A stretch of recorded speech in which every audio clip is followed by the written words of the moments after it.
And just like that, we're back again. Welcome, everybody. October 18th, 2022, 11 p.m. Welcome back to Crypto After Dark. I'm Professor Keith, just Keith, Keith the Simp, regular Keith, Carolina Keith, whatever you like to call me. Still rocking my Panthers hat. To the haters, I don't care. I'm going to be a Panthers fan till the end, no matter how crappy we are. So the hat stays. Good to see everybody. It's been an interesting week. It's been an interesting weekend. Every single time we think one thing is going to happen, something else happens. Well, let's talk about it a little bit, shall we? Let's dive right on in. Good to see you all. So far, we have 20 people on. If you haven't done so, hit like. They're free. They cost nothing here to hit like buttons. Also, go subscribe while you're at it, okay? We're inching closer to 10,000. Haven't gotten there yet. Getting closer.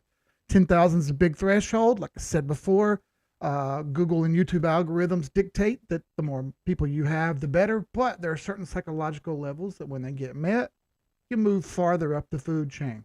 We'd like to get as far up the food chain as possible so we can help more and more and more people, which brings me to the thumbnail. In case you didn't see the thumbnail, what is that all about? Well, it's been a pleasure being in crypto since 2018. I'm going on 5 years at this junk. When I first got into crypto in 2018, it was very interesting learning the steps that it takes to get what we're doing right. I did everything wrong at first, which is exactly what you see on the thumbnails. The thumbnail that you see there has all the faces and all that bull crap. You're never going to see that from me. You're just not. You're never going to see big pump incoming or, oh my God, massive dump. Not going to happen. Super annoys me that people do this to get you to click. It super annoys me that you see people saying random dumb crap just to get you to listen, just so they can make some more money. Here at the 786 Assassins, we don't care to take your money on YouTube. That's not how it works. Everything that we get from YouTube, everything that we get from Google is given away. It's given away. We're going to build some whales in Laos pretty soon for those that don't have clean water with that very same money. What has your favorite YouTube channel done? Ask yourself that. What has your favorite influencer done? Think about that. Simple buy-sell indicator. When you see those stupid clickbait thumbnails that say, we're going to the moon or big pump incoming, instantly do the opposite. It's rather simple, folks. I don't need to spell it out. When you see stupid crap like those dumb thumbnails, do the opposite. There's a joke, a common joke about Jim Cramer from CNN. Just do whatever the opposite of Jim Cramer is. All right? What I will give Jim Cramer props on is he doesn't give a shit. He still goes out there and does his thing, even though you talk crap about him. Cool. Now, he had the privilege of being right the majority of the time he was in there because he wrote a 100-year bull market. That's come to an end again. Every single time this happens and they get a little bit of a retrace, he just tells you to buy and buy and buy and buy, just like those same YouTubers on crypto Twitter tell you to buy and buy and buy and buy. I'm buying at this level. This is the level right here. This level will never happen again. I'm certain of this level. Bullshit. I will 100% call you out on your bullshit. I have no time for it. I'm almost 40 years old. I ain't got time to be hearing that bull crap. You are not special. Your assets are not special. You are not in some magical world where a chart's just going to miraculously go flying up and you're going to make this wonderful gemstone style money and it's just going to be laying around and you'll be able to pick it up and go, hey, here's all my monies. Dude, I saw an awesome Twitter thread today about someone who refuses to sell their XRP when it's worth 100,000 each. I won't sell my XRP. I'm not taking profits. You'll never get it. When did this happen? When did the world think that they're that privileged that their magical asset is going to be worth billions of dollars? Do you really think all of crypto Twitter is going to get rich just because? That ought to be your signal right there to do the opposite. Oh my God. When the loudest people scream the loudest, I listen to the opposite people. It's very simple. It's a very simple indicator. When I see the biggest accounts, and I'm talking 30, 40, 50, 60, 100,000, 200,000, a million followers, start saying what they're doing, I immediately look to do the opposite. Why? Because those very same people who tell you to do that are the ones who say, oh, big pump incoming. Oh, get ready for the moon ride. It's all a joke. It's all a has-been, wannabe marketing. People who went to college for a degree in marketing that, hey, got their degree and learned, I can make bullshit, YouTube thumbnail clickbaits, and people are going to be silly enough to follow them. No, folks, I'm sorry. I get offers constantly because now we have this YouTube channel. And as I said, we're getting close to 10,000 people. What I've had happen recently is a lot of business proposals sent to me. And these business proposals sometimes are simply the graphic artists. And listen, I don't fault you for being a graphic artist and trying to make a living. I'm actually cool with that, all right? I would prefer to just give you money as a donation rather than you make a clickbait thumbnail for me, okay? But I'm keep getting inundated with clickbait thumbnail people wanting me to do it for you. Hey, hire me and I'll make your thumbnails for you. I can get you more followers. That's cool. I don't want to do that. I'll just donate you some money. How about that? That's better, in my opinion, than you making the clickbait for me. Furthermore, I don't want clickbait to begin with. So, just like the thumbnail says, one more time, when the loudest people in the room scream the loudest, plug your ears. Don't listen to that shit. For God's sake, what does the chart say? Does this really look like it's flying up anytime soon? And if it does go up, how far is it going to go? That's what we'll get into next.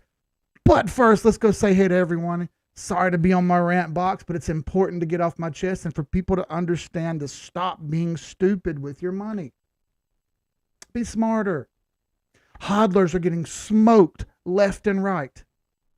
XRP people feel real good right now because their coin went up a little bit in price. Been down for 5 years. Just saying. Let's go say hey to everyone, shall we? And we shall. Sky Hoyleman, Frank, Everford, what's up? Good to see y'all. Dirty Dan, what's up, brother? Jag, what's up, Jay? Jay Groves, Greek Power. Kelly Slade, what's up, ma'am? How are you? Naya Adaye, yes. Oh, let's go. What's up, Tony the Node Savage? JD Crypto, what's up, brother? Good to see you. Ron Poti, Crypto Grunt, Dynamis Crypto, Jeremy Monroe. He's not even drunk yet. AG said, what's up, everybody? Let's go. It's good to see you, brother. Shep Stacks, what's up, Manalo, Lunatic Prophet, Tom Pazderka, Big Tex, Daya, Crypto Shadow, Anonymity, Miss Nifty Phoebe, the Queen. Pete Navarro, what's up, Pete? Good to see you back, brother. Electric motherfucking Ken, 100% bullshit is exactly right. What's up, everybody? He says. Life's great in Colorado. Dude, I kind of want to come hang out in Colorado. It looks beautiful from the pictures, bro. And I need to go get some products because we don't have them here. Excuse me. I've been coughing a lot. My son has bronchitis and pneumonia and the flu. How about that? Now, I don't know if I've got any of that stuff, but I have been coughing lately. So bear with me. I've got a rock star and some water. I'll make do. All right. Joey M, what's up? Colo, what's up? Good to see you. Dirty Dan says, everyone on CNBC thinks we may be slowly getting out of this bear market because Mike Wilson said so. Dude, for a second there, I thought it said Mike Jones. I was about to say, who? What's up, Terry? Don't forget to smash those like buttons. Y'all go hit like. It's free here. They don't cost anything to hit like and subscribe. Nothing. Free. $3. Dirk Vandervalle says, I'm hearing you finally found someone that doesn't blow smoke up my ass. Yeah, bro, I have no time for that. No one here does. So let's dive into the charts. We've wasted enough time. Let's get it. Start with Bitcoin here. Still continuing our gnarly downtrend. We've done nothing worth anything in the past, I don't know, 130 something days. Thank you, China Matt, for doing that math for me, by the way. It's very nice to have people who are strong-willed and strong-minded that can keep me centered, because there are times when I get upset and frustrated just like everyone else. And some people kind of noticed my frustration lately. Yeah, man, got a lot of people coming at me because they don't like to hear me say things like this is going down or doesn't look good or whatever. And a lot of people who talk crap and just in general want to have vitriol come out of them. I appreciate when I have people who can ground me. China Matt made an interesting point. We spent 130 plus days inside one weekly candle here that hasn't moved yet. So I think, like he said, patience is going to pay off here. We just got to wait it out. Incidentally, this looks exactly like 2018. It's almost timed out exactly the same as well. And I'll show you what I mean here in a second. But either way, we're still under trend. We're still under the 821 EMA. We're still under, let's just go down the list here. We're under the pivot. I'll zoom in here so you can see. Pivot lines are very simple. They're kind of like bot traded support resistance lines with Fibonacci spiced into them. Not only are we under the white trend line right there, which is a downtrend. We haven't broken that yet. Not only that, but we're under the pivot line, which means more bearish than bullish. Once this flips the pivot line and comes up here and holds, let's say anything up here, right? Anything up there would be more bullish than bearish. That hasn't happened yet, okay? Until that happens, it's not worth me buying and taking the extra risk, because as we're under this line, there's more risk of this going down than there is going up. Very simple, all right? Next, we'll take the pivot lines off, pull up the cloud. Cloud has 4 check marks like we talk about all the time. There are 4 rules to the cloud. Rule number 1 of the cloud, very simple. Green cloud or red cloud. This is a green cloud. This is a red cloud. Rule number 1, broken. You have a red cloud that gets a red X instead of a green check mark. We need 4 green check marks. We have 0 so far. Next, we need to see the blue line, which is the conversion line, over top of the red line, which is the baseline. That's not what happened, is it? It's exactly the opposite. That gets a red check mark. Next, we need to see the lag line, which is this white line, which just so happens to coincidentally be the same thing as the candles, just in line form and spaced back 27 spaces. We need to see this over the candles. It's kind of inside the candles right now. Guess what? Another red X. Last and final rule of the Ichimoku cloud, we need to see the price over top of the cloud. That would be way over here somewhere. Is the price over the cloud? No, it is not. It's very much under. The Ichimoku cloud is the slowest strategy. Also, since it's the slowest strategy, it's also the kind of the grandpa, but you know how grandpas are often right a lot of times? Same thing with the cloud, okay? It kind of gives you a longer term look here and shows you that, man, this doesn't look like it's going to do anything anytime soon. Even if we break that trend line, as you see right there, there's a void on the bottom of the cloud that tells you, I don't think so. Add those pivots back, and you see that the bottom of the cloud kind of lines up with the pivot here. So even if the price comes up and tags this pivot line, still stuck under the cloud. A lot of resistance there is what I'm trying to say. All right, so we'll take that off. We'll take that off. We'll remove our red X's because we are 4 out of 4 negative on the Ichimoku cloud. All right, on to the Assassin's 3-for-1 indicator, which, by the way, is available in our Discord. Don't have our Discord? Well, here you go. I know it says invalid link, and I got to change that on my stream deck, but that's not the point. If you click over here and you click continue to Discord, bam, here we go. Here's our Discord with all the people in it who are in here talking constantly, sharing charts. We were talking about music today. Hey, look, we keep getting scammers here. I put an announcement out that, yeah, it's only one of me. I will not DM you talking about copy trading me. That is not what I do. Anyone who's been in our Discord knows that I ask you to not copy me. Okay, got that? I don't want anyone to copy me doing anything. I want you to manage your own money. Don't copy anything I do. Discord is free. The link is down below. It's free dollars. And here's another invite link for anyone else who would like it right over there. Just like that. Now you can come hang out in our Discord for free. We talk about this stuff nonstop.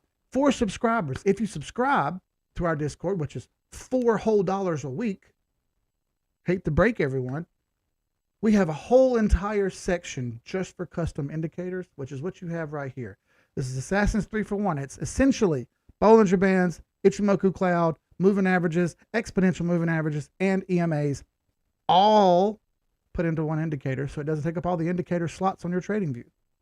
Nice, huh? Anyway, all that to say, we're under the 8 EMA, we're under the 21 EMA, we're under the 50, just smacked that 50 1, 2, 3 times and bounced off of it. I want to go down to the 4 hour for a moment here on Bitcoin and show you something else here. If I take away everything, which I'm going to do here, I'm going to take away 8, 21, 50, and 100, and I'm going to just show you the 200 moving average and the 4 hour. The 200 moving average is like the strongest magnet on the chart. I say this all the time, but the farther the price gets away from the 200-day moving average, or the 200 moving average in general, the farther the distance is between the price and the moving average, the more likely it is to come back around to it eventually, okay? When it gets far away, it will come back. All right, so it's also very difficult to break in either direction. Once you're under it, it tends to stay under. Once you're over, it tends to stay above.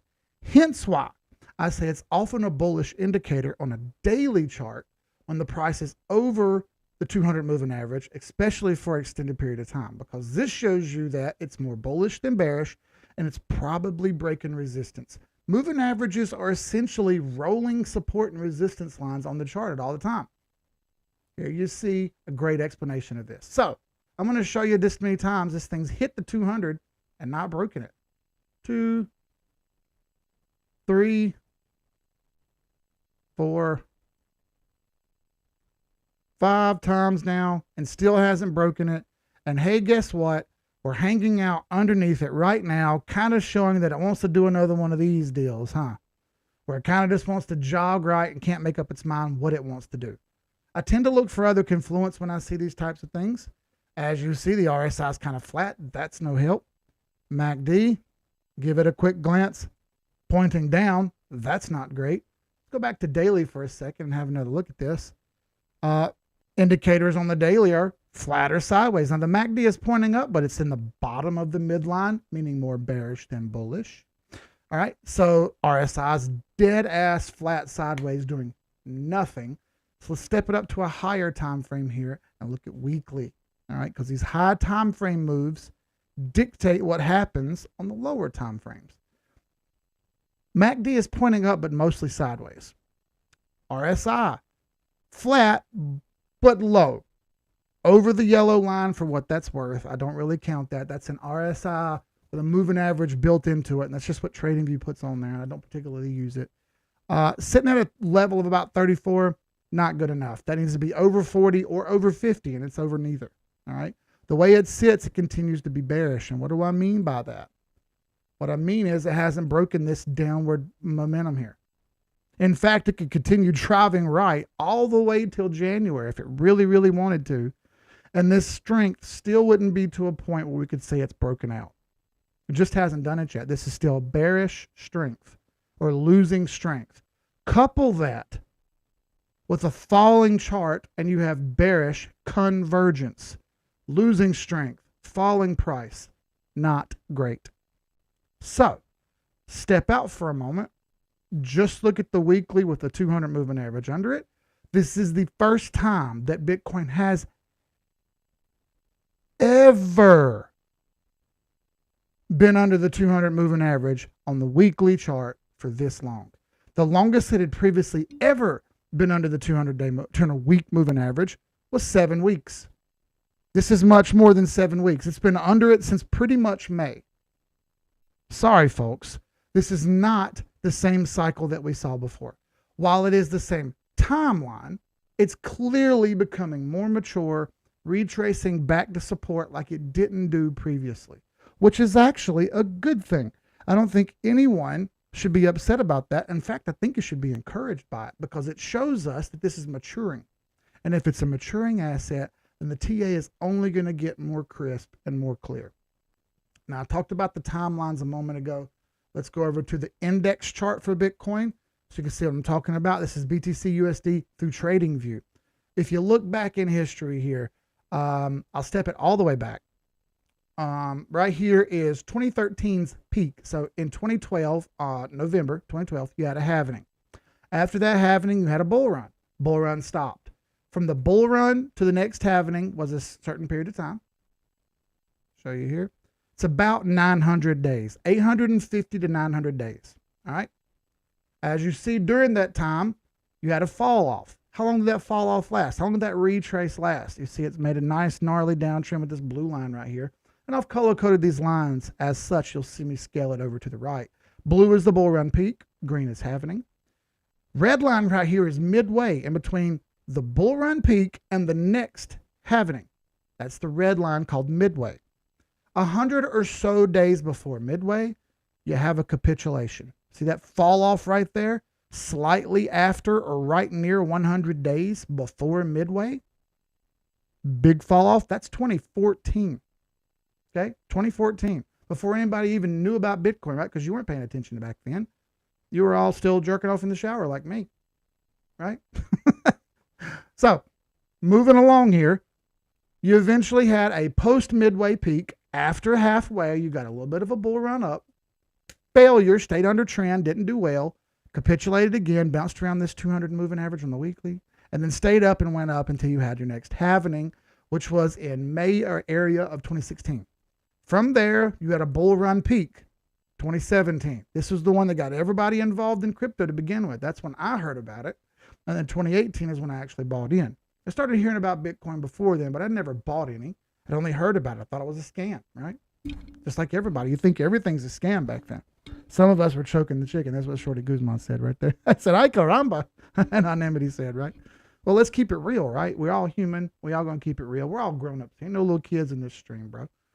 So anyway, bull run peak Monday, December 2017. Right in that area, right in that weekly time frame. From there, we had a downtrend.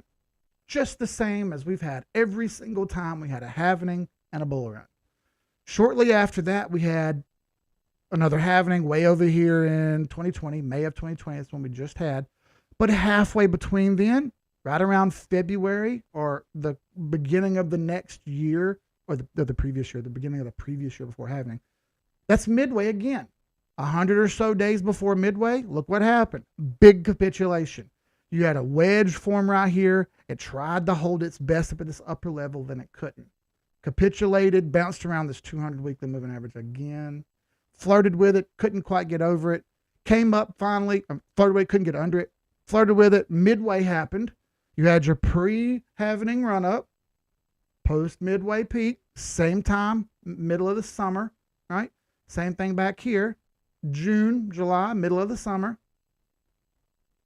Halvening happened. After that, after this midway peak right here, you had another big capitulation, didn't you?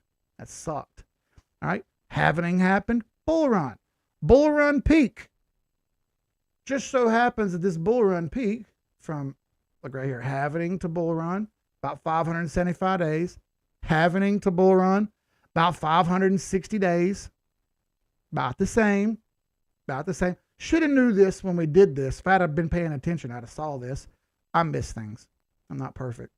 Anyway, from this bull run peak to the next halvening, hey, guess what?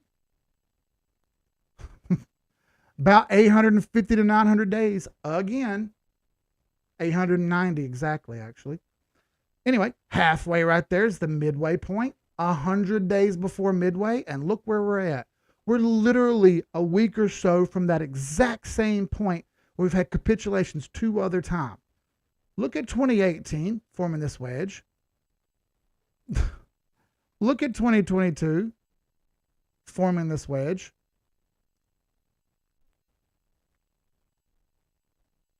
It's literally the same. Not only that, it retraced to a historic level too, which is another interesting part. From the top of the 2017 peak to the bottom, about 84-85%. If that were to do the same thing again, That would put us right there around 11,000, 10,000. Now, is that precedent? Yes, it is precedent, because if we go back to 2013, look at this one, 87% retrace. If you go back even farther to 2011, 93% retrace. Now, does that mean we're going all the way to 10,000? No. But I do think there's a capitulation left in here. I do think there's at least one capitulation left. Now, we may not get this secondary capitulation right here that we had in 2020. Some of you will blame that on COVID. I won't. I'll tell you that already happened every single other time as well. You had a capitulation right here in 2015.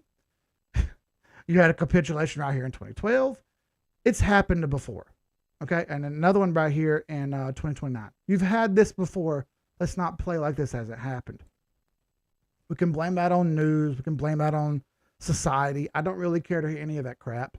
All I'm concerned with is the chart. The chart kind of tells us the truth before any of that happens. And this chart shows me that we still have a capitulation to happen.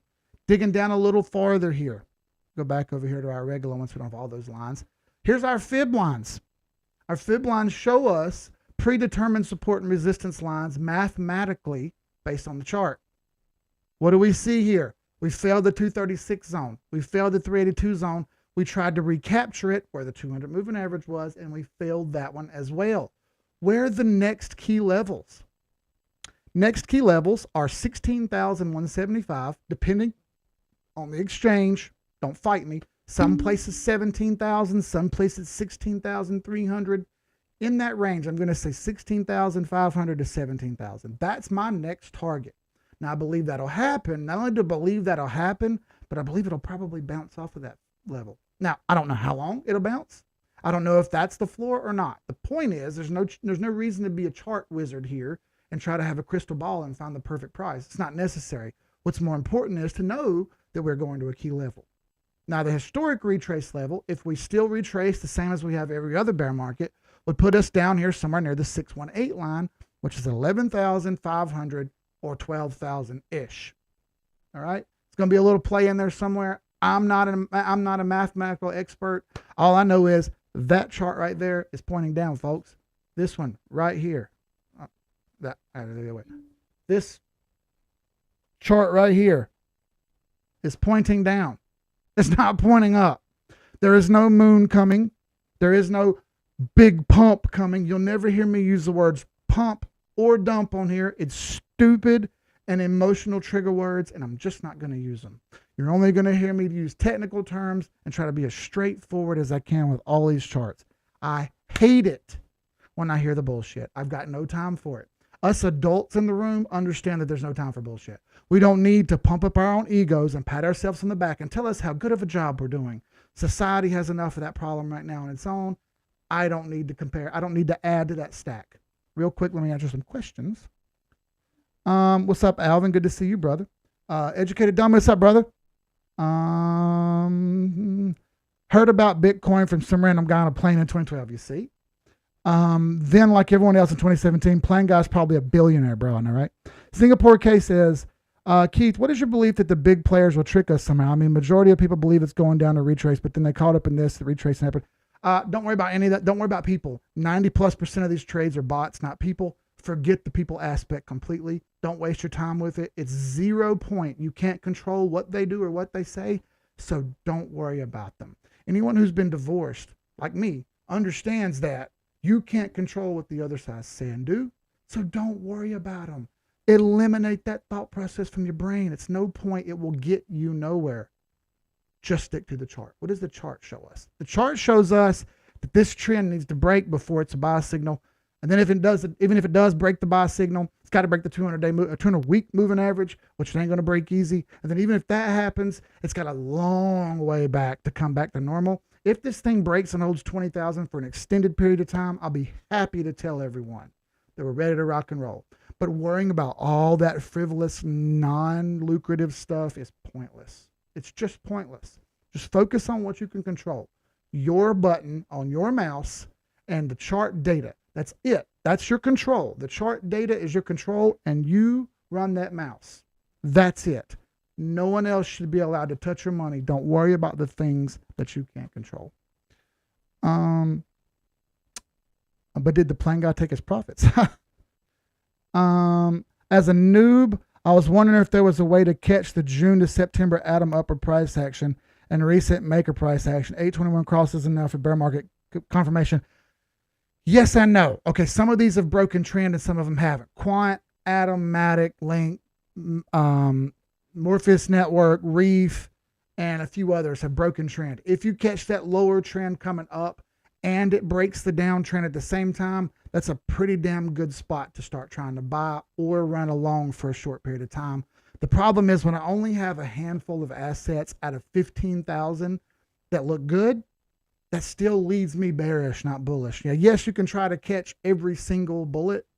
I just don't know if it's worth the effort to chase them, if that makes sense. Raid TA over in the Discord is nice enough to run a screener for us, which he puts in the Discord at all the time. Runs a screener and tells us how many longs, how many shorts are on KuCoin real quick. Just kind of shows the top one. Lately, there's been tons of shorts and only a few longs.